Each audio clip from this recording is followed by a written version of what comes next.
quite know, this has been a very trying 24 hours, and I'm going to go through the timeline of yesterday and how this started, and then I will take a few questions, as well as some of my other law enforcement partners will take questions as well. So, yesterday, February 23rd at 3:53 p.m., Christian County 911 received a call about a deputy down in the roadway near the intersection of Highway 160 and Glossop Avenue in Highlandville. At 4:05 p.m., responding deputies arrived and found Deputy Gabriel Ramirez fatally shot laying in the roadway. At 4:09 p.m., a possible suspect vehicle was identified, and at 4:13 p.m., the Missouri State Highway Patrol with Stone County deputies and multiple other agencies responded to an address off of Y Highway in the Galena area. 613. At 4:35 p.m., the Missouri State Highway Patrol issued a blue alert, and an intense manhunt was launched for the suspect, who we identified as Richard Bird, age 45, of Stone County. At that time, investigators released a booking photo taken from a previous arrest on February 16th of this year from the Stone County Jail and released that. After further investigation, the suspect's vehicle was located in an area off of Highway 248 and 160 near the Reed Springs area. Multiple deputies and agencies responded at that time to the area, and a manhunt ensued and lasted approximately 9 hours. At 11:30 p.m. last night, there was a sighting of the suspect reported in a wooded area near the 2500 block of Highway 248. Multiple agencies responded to that area, along with the Missouri State Highway Patrol aircraft unit. At 11:38 p.m., law enforcement started taking gunfire from the suspect in the wooded area. At that time, Deputy Josh Wall, sustained a debilitating gunshot wound to the leg. Also at that time, Webster County Deputy Austin McCall sustained 4 gunshot wounds. Responding law enforcement could not reach the injured deputies at that time due to continued gunfire from the suspect. After taking multiple rounds of gunfire from the suspect, law enforcement was eventually able to rescue the injured deputies. During that time, Christian County Deputy Michael Highslope suffered a fatal gunshot wound while he was attempting to reach and rescue the downed deputies. Deputies Wall and McCall were both transported to the hospital with life-threatening injuries. At that time, law enforcement utilized an armored vehicle to approach the suspect, who continued to fire upon law enforcement. At that time, multiple law enforcement officers exchanged gunfire with the suspect and ultimately eliminated the threat. At that time, the Sheriff's Critical Incident Team responded and is currently still investigating that crime scene. Deputies Wall and McCall are recovering from surgery, and they're both in stable condition at the hospital right now. I want to thank all the responding agencies from this incident. As you will hear, there are multiple agencies from across southwest Missouri in the state. The Christian County Sheriff's Office, the Ava Police Department, the Ozark Police Department, the Nixa Police Department, Reed Spring Police Department, the Missouri State Highway Patrol, the Greene County Sheriff's Office, Stone County Sheriff's Office, Douglas County Sheriff's Office, the Lawrence County Sheriff's Office, the Webster County Sheriff's Office, the Taney County Sheriff's Office, the U.S. Marshal Service, the ATF, the FBI, and the Missouri State Park Rangers, as well as the Missouri Department of Conservation. At this time, I will take questions as well as my partners. Can we start with the traffic stop? What happened to make the deputy pull over Bird? We're not clear on what the initial traffic stop was for. During a traffic stop, deputies and officers normally don't report what they're stopping them for, so we don't know at this time what that stop was for. Several posts on social media from sheriff's offices across Southwest Missouri have been calling out the fact that this suspect had a lengthy rap sheet, could have been locked away in multiple infractions and charges. Do you maintain some of your colleagues' opinions that this person should have been locked away years ago? Well, I've had a lot going on in the last 24 hours. I've not had a chance to review his criminal history. I understand he has many and multiple arrests, some being as recent as a couple of weeks ago, last week. But I can't really comment on his criminal history because I've not had a chance to look at that yet. But I do know he does have a criminal history.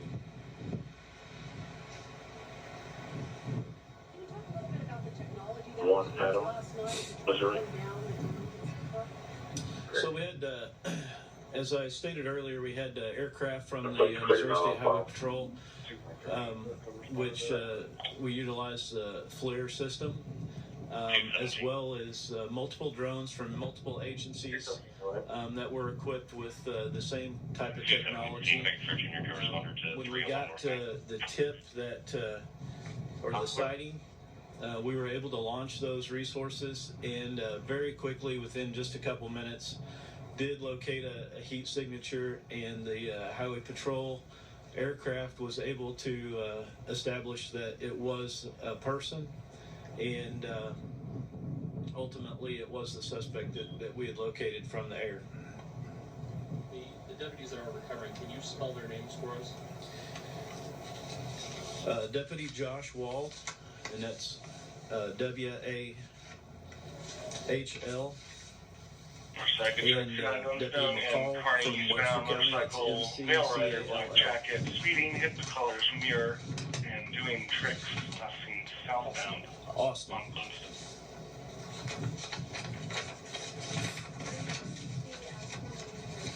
Doing tricks.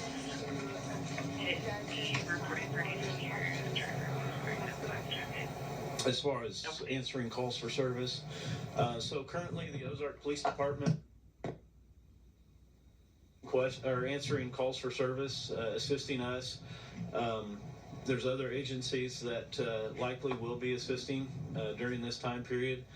So if you do need our assistance during this time period and you live in Christian County, just know and understand that you may get a law enforcement officer from another jurisdiction that will be handling and taking care of your problem. But rest assured, they're all professionals and they will handle whatever needs to be handled. Is it known why the suspect was in the area of Christian County? No, it is not known. These cars have been parked out here for several hours, and in that time span, we've seen dozens of people leaving, flowers. The gentleman was playing the bagpipes earlier.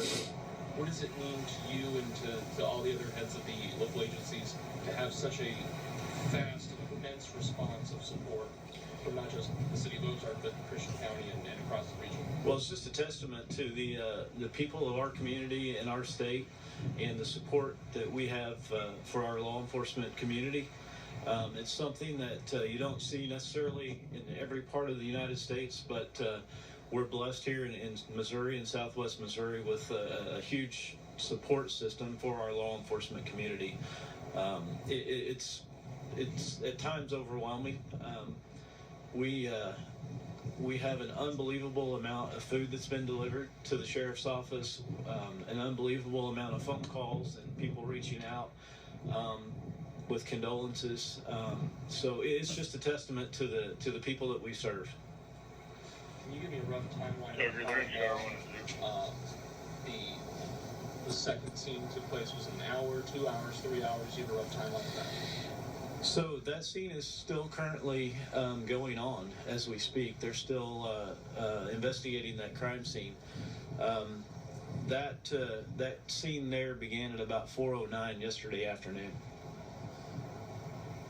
What do you want to say to the deputies who rush in and try and catch this guy, knowing how dangerous he was to their lives? So it's important to understand that when situations like this occur, it's very difficult for us to stand back and not try to go rescue our people. And there was multiple law enforcement officers on scene that didn't hesitate to do what needed to be done and go and take care of what needed to be taken care of and get our wounded deputies and officers back to safety for assistance. I can't imagine what the family's going through right now. Are there resources available to them? How you guys are? So we are in constant contact with the families. Had family in my office already today. We are offering them 24-hour support for as long as they need it, and plan to continue to do that for as long as it is needed. It looks like we have a lot of community attention here. God forbid this happens again. You know, what kind of words of reassurance do you have for the community to make sure this doesn't happen again? Well, rest assured that we in law enforcement are here to protect the citizens that we serve, and we will do whatever is necessary to do that. It's unfortunate events like this that do happen in law enforcement, and we train and we do everything we can to prevent these from happening. But we do put our life in harm's way every time that we come to work, and we understand and know that. The senior Reed Spring, for lack of a better phrase, the gunfight, how long would you say that lasted? I don't have a time frame. I would estimate at least 30 minutes long. It was a lengthy period of time. What can you tell us about the next steps going forward? Obviously, there's going to be a lot of support for the families and in the coming days for all the law enforcement agencies. What can you tell us about the next steps? Well, the next steps right now is we're trying to plan 2 funerals and support our injured deputies. We will continue to support our law enforcement community and make sure that they have the resources they need for mental health and things related to mental health. This is a difficult situation for everybody involved. Everybody handles these situations differently, and we're going to make sure that our people have everything they need to cope with this situation, as well as resources available to the citizens that we serve. We know there's people out there hurting as well, and those resources are available as well. You mentioned multiple agencies. Do you have a rough ballpark figure of how many individual law enforcement officers were a part of this? I have a rough estimate that I'm going to say about 150 law enforcement officers. Are there or will there be any official funds set up to support the families? We've already had some scammers coming out and people posing. Who can they trust in terms of donations if that comes to it? So one fund that I can assure you that is a legitimate fund is the Christian County Deputy Sheriff's Association. That will be going out shortly with a Venmo, but that is a 501c3. It is a fund that goes directly to benefit the deputy sheriffs. So that is one fund that I know is a legitimate fund. With that being said, we have already been alerted to multiple scams already trying to collect money that have nothing to do with what we're talking about today. For those who might wish to pay their respects to the deputies, Just walk in and don't walk back on. It will be here for the foreseeable future. It will not be leaving anytime soon. Ram with no rear plate. Will there be black Driver was cutting out the vehicle, badges? How else I know we saw a billboard on my way here from Springfield with the Christian County emblem. How will the department continue to honor that? Yeah, we have ordered morning bands for our badges. We will continue to do that and honor the fallen deputies till after the funeral.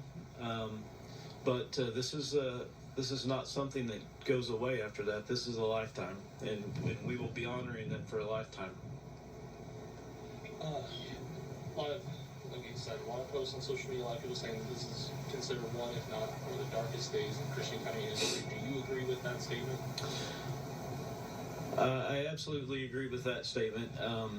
Anytime that you lose 2 law enforcement officers in a 24-hour time period, there's nothing that I can think of good about that. It is a dark day, but as you can see from the community here and the support we have, we're going to build from that, and we're going to continue to do what needs to be done and support our community, and our community is going to support us.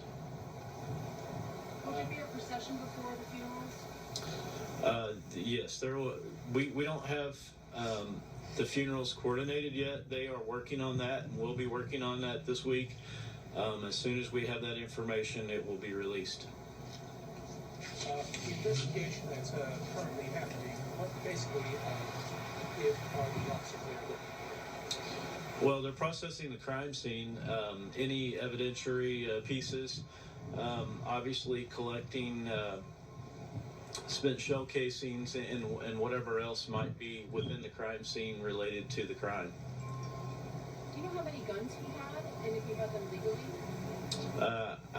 The only firearm that I am aware of that he had at the time of the manhunt was a rifle.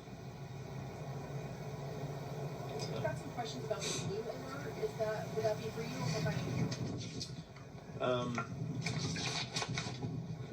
Yeah. Okay. Hi, I'm Scott White, Missouri State Highway Patrol Captain with the Public Information Division. Thank you, Captain. Mm-hmm. Just a few questions. There was some confusion online about the blue alert. I think some people thought it was an amber alert. Can you just reiterate the difference and why it's important?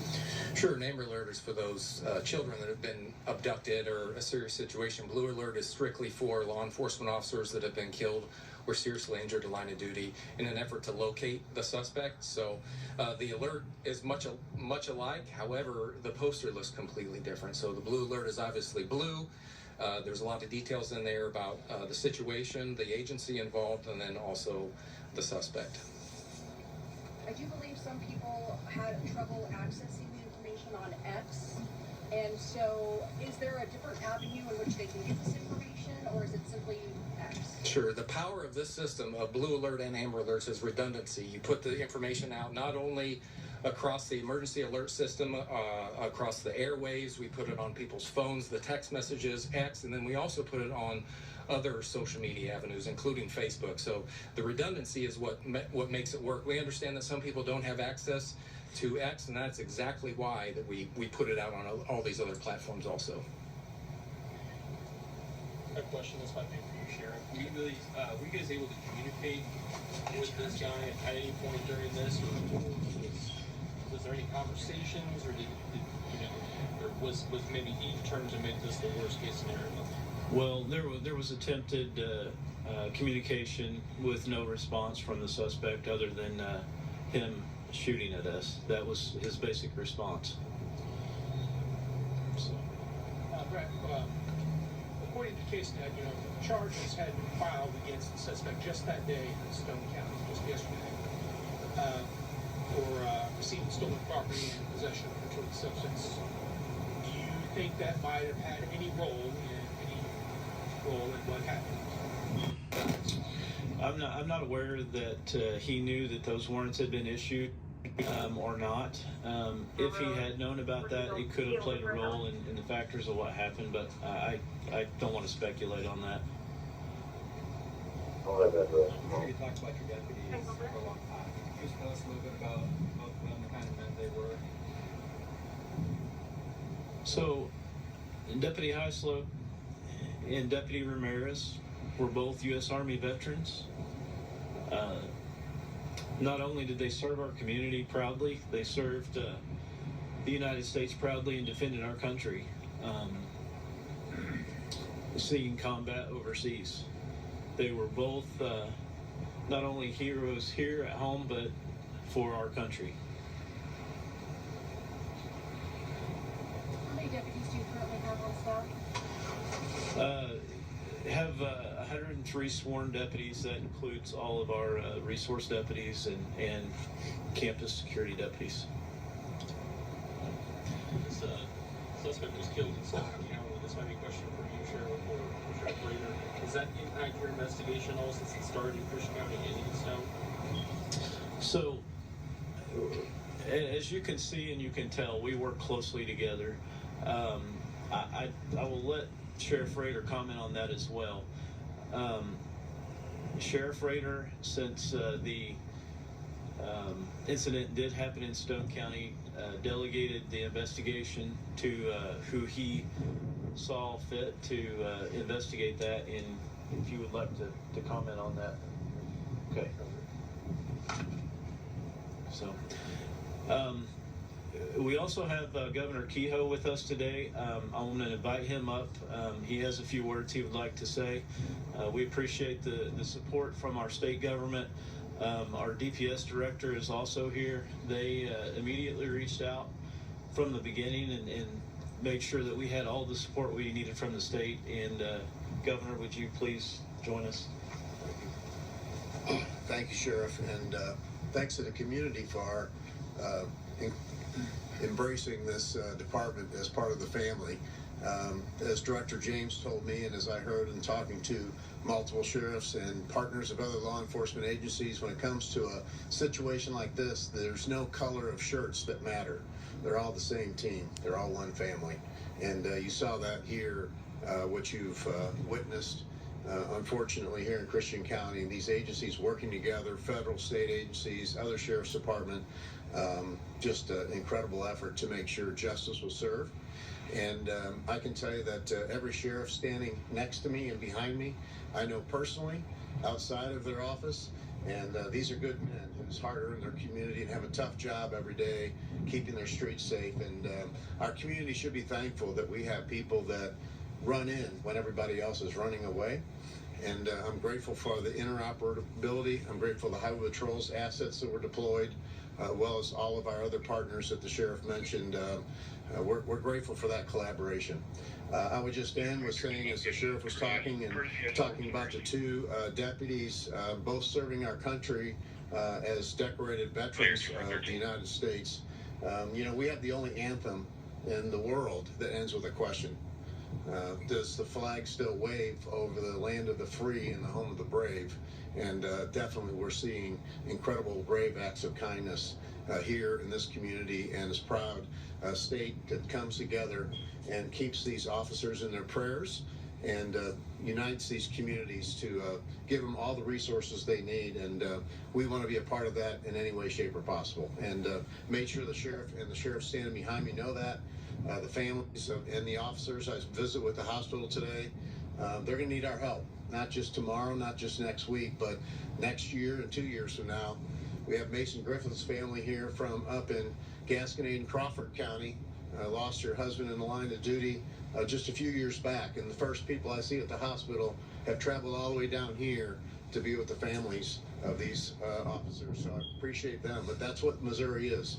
We have each other's back, and we respect our law enforcement 100% every day, all the time.